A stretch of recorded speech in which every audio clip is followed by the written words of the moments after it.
તો સ્વાગત છે મિત્રો આપ સૌનું પીપીપી માં એટલે કે પારકી પંચાયત પોડકાસ્ટમાં. આજે જે મહેમાનો છે એમનું સ્વાગત આપણે કરીશું એક શાયરાના અંદાજમાં. તો શાયરી કઈક એમ છે કે એક હોય છે હંમેશા રોંગ અને એક હોય છે હંમેશા રાઈટ. એક પર છે ઘર ચલાવવાની બધી જ જવાબદારીઓ અને એક પાસે છે ઘર ચલાવવાના બધા જ રાઇટ્સ. એ કરે છે હંમેશા એકબીજા સાથે ફાઇટ. એક બતાવે છે બેલ્ટ તો બીજું બતાવે છે નાઇટ. તો સ્વાગત કરીએ આપણે એક એવા જ one and only husband and wife. ઓ ભાઈ, રોલિંગ ચાલુ થઈ ગયું છે. Thank you. વેલકમ. અમે તમને અમારા પોડકાસ્ટમાં લાવવા માટે ઘણા સમયથી મહેનત કરી રહ્યા હતા અને આજે ફાઇનલી તમે લોકો આવી ગયા છો. અરે હું પોદરાવાળા ભાઈ, આ તમારો પહેલો વેલો તો પોદરો છે. તમે બોલાવ્યા તરત તમે આવી ગયા. પણ રેવા દે ને, નો આવડત નો બોલાય. પોડકાસ્ટ કેવાય હવે? તમે સમજી ગયા ને? હું સમજી ગયો. આ નથી સમજતા ઈ પેલા જો. પણ ઈ સમજી જાહે. તમે ચાલુ રાખો. આગળ વધીએ. તો મને એ જણાવો કે તમારા લવ મેરેજ થયા છે કે અરેન્જ મેરેજ? અરે હું પોદરાવાળા ભાઈ, હવે આનું મોઢું જોતા લાગે કે આને કોઈ લવ મેરેજ કરે. આ તો હું હારી કહેવાય કે મારા મા બાપે આને આરે મને પૌણાવી એમ. તું શાંતિ રાખ ને. મને પૂછે છે ને, હું જવાબ આપું છું ત્યાં. હા હવે એલા ભાઈ એવું નથી. આ હું છે મારા બાપાએ નાના બાપાએ ખબર હોય એનું નક્કી કરી નાખ્યું છે. આ ઇન્ટરેસ્ટિંગ. કેવી રીતે? અને ઇન્ટરેસ્ટિંગ લાગે છે. એલા ભાઈ એમાં હતું એવું કે હું એક લગ્ન પ્રસંગમાં ગયો તો મને ત્યાં પીરસવામાં ગોઠવી દીધો. હવે મારે જવાનું હતું દાળની ડોલ લઈને પીરસવા, બરોબર? તો હું હરખ પતુડો થઈને મીઠાઈ પીરસવા નીકળી ગયો. હવે ત્યાં એવું હતું કે જે છોકરો મીઠાઈ પીરસવા નીકળે ને એની હગાઈ બાકી હોય તો એ મીઠાઈ પીરસે અને બધા જોવે. તો જેને છોકરો ગમે ને તે એના પપ્પા હારે વાતચીત કરીને હગાઈ નક્કી કરે. તો મારી હારે એવું જ છું. હું મીઠાઈ પીરસવા નીકળ્યો, આના બાપાને જ ગીમો પાછો. અને એને મારા બાપાએ છે ને નક્કી કરી લીધું અને મને ભટકાડી દીધી. આ ભટકાડી દીધું એટલે? અરે તમે આવ્યા તા અરે પોદરા થઈને મને લેવા ઘોડે ચડી. અરે એ તો હું જીગર વાળો કેવાવ કે ઘોડે ચડીને તને લેવા આવ્યો. બાકી તો બધા તને જોઈને જ ભાગી જાય. વાહ, તમે તો જીગર વાળા. અરે જોઈ તમારી જીગર, તમારા કરતા તો જીગર વાળી હું છું. તમે આવ્યા ને 500 માણાને લઈને મને લેવા, બાકી મારી હિંમત જો તમારી યાર એકલી હાલતી થઈ ગઈ. અરે જવા જો ભાઈ, જે છો એ ખરાબ સપનું સમજીને ભૂલી જાઓ. હું ભૂલી જ જાઉં છું પણ હામી આવે ક્યાં જવું? છોડો.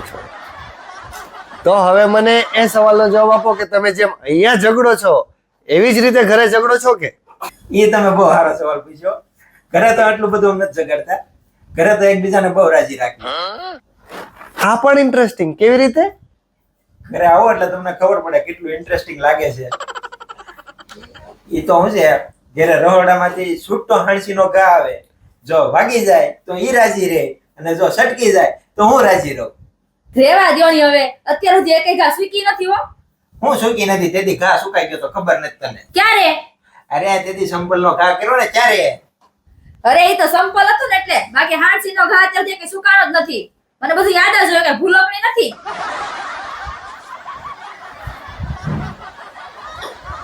છોડો એ બધું. મને હવે એ જણાવો, લગ્ન પછીની આપણે વાતો તો ઘણી કરી, પણ તમારા લગ્ન પહેલા એટલે કે સગાઈ અને લગ્ન એ વચ્ચેના સમયગાળાનો અનુભવ કેવો રહ્યો તમારો?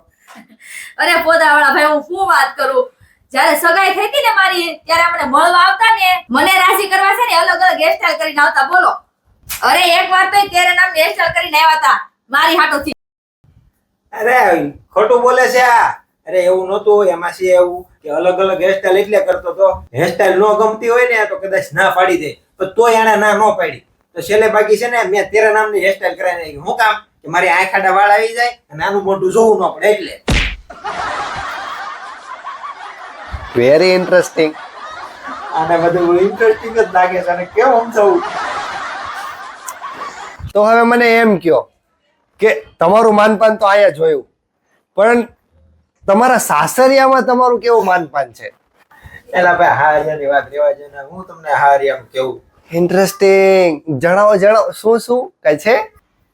અરે ભાઈ એમાં એવું છે કે આના બાપાએ હગાઈ પેલા મારા બાપાને પૂછ્યું કે ભાઈ તમારા છોકરાને કઈ વ્યસન તો નથી ને? મારા બાપાએ ના પાડી કે નહીં ભાઈ છોકરાને કઈ વ્યસન નથી અને મારે છે નહીં. તો હગાઈ પછી હું જયારે એને મળવા ગયો એની ઘેરે, એ પરાણે ત્યારે મારા હાળાએ મને સાઈડમાં બોલાવ્યો. મને એમ કે ભાઈ કાંઈક કામ હશે. તો હું ગયો ને સાઈડમાં. તો મને કે જીજુ કઈ જોશો તો થોડુંક પીડ્યું છે. બોલો એવું પૂછે. અરે ઈ શરબત હતું પણ એને શોખવટ પડે ને, અધૂરું બોલતો. અત્યાર સુધી તું બીજા વેમ મારતો હતો.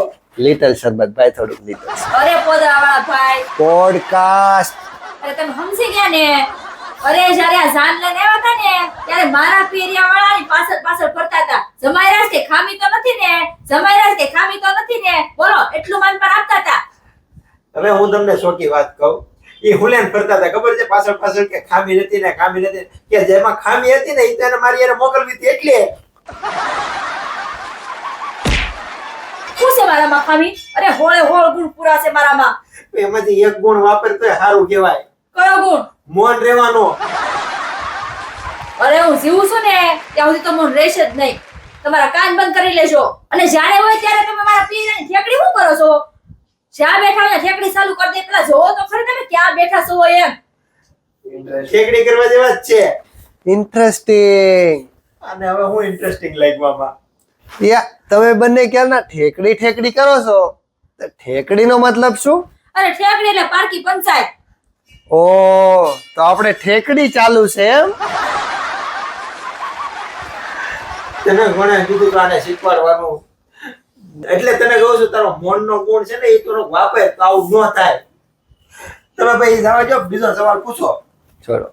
તો હવે મને એ જણાવો કે આપણે જોયું એ તમે વિડીયો બનાવો છો, બરાબર? રીલ્સ બનાવો છો ઇન્સ્ટાગ્રામમાં સારી એવી. તો તમારા બંનેમાંથી મેઇન કેરેક્ટર કોણ છે? અરે હું શું પોદરાવાળા ભાઈ? તું હે નહીં, મેન કેરેક્ટર તો હું છું. તમે કેમ? મેન કેરેક્ટર હું છું. અરે મેન કેરેક્ટર હું કેવો, કારણ કે શૂટિંગ હું કરું, એડિટિંગ હું કરું, અપલોડિંગ હું કરું, કન્ટેન્ટ હું વિચારું, એટલે મેન કેરેક્ટર હું કેવો. આ તો હું છે ને બધું કરો તો, બાકી મેન કેરેક્ટર તો હું જ છું. અરે મેન કેરેક્ટર તું નહીં, હું શું ને શું હું કર લે. કેરેક્ટર તો હું જ છું, હું કર લે. બોલ હું કરી લે એટલે? તો મિત્રો આપણે જોયું એ પ્રમાણે આજનો પોડકાસ્ટ થોડોક આગળ વધી ગયો છે. તો મળીએ આપણે આવા જ અનોખા નવા પોડકાસ્ટમાં, પારકી પંચાયત પોડકાસ્ટ. જય માતાજી, જય શ્રી કૃષ્ણ મિત્રો. તો કેમ છો મિત્રો? અમે છીએ આપના comedy couple Ritu and Kishu. તો મિત્રો જો તમને અમારો વિડીયો ગમ્યો હોય, દિલથી પસંદ આવ્યો હોય તો અમારા વિડીયોને લાઈક કરો શેર કરો અને અમારી ચેનલને સબસ્ક્રાઇબ કરો. અને હા, કમેન્ટ કરવાનું ભૂલતા નહીં. અને હા, કમેન્ટમાં જણાવજો પાછા કે વિડીયો તમને કેટલો ગમ્યો. તો મિત્રો મળીએ હવે નવા કોન્સેપ્ટ સાથે, નવા વિડીયો સાથે. જય માતાજી, જય શ્રી કૃષ્ણ.